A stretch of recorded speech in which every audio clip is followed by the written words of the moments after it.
SIM dan surat-surat. Amankan kita bilang, namun yang bersangkutan tidak bersedia dan merusak kendaraan sendiri. Pelanggarannya, yang bersangkutan tidak menggunakan helm depan belakang,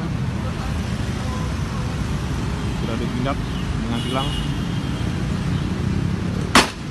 Yang bersangkutan merusak motor sendiri. Apa lo? Mau atur lo?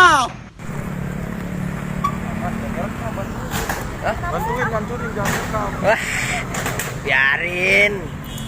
Salah dia sih. Hah? Kenapa sih, Pak?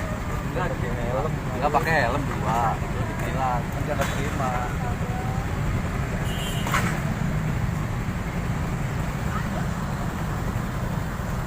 Coba kalau ditilang dia cuma bayar berapa ya? Iya. Motornya dihancurin dewek lagi. Iya. Udah ketahuan motor itu kayak Mbak, dan surat-surat.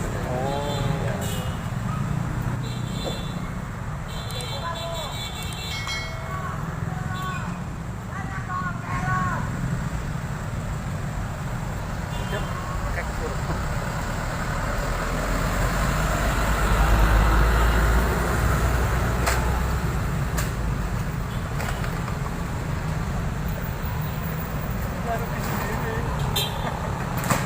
Tuh maju aja maju.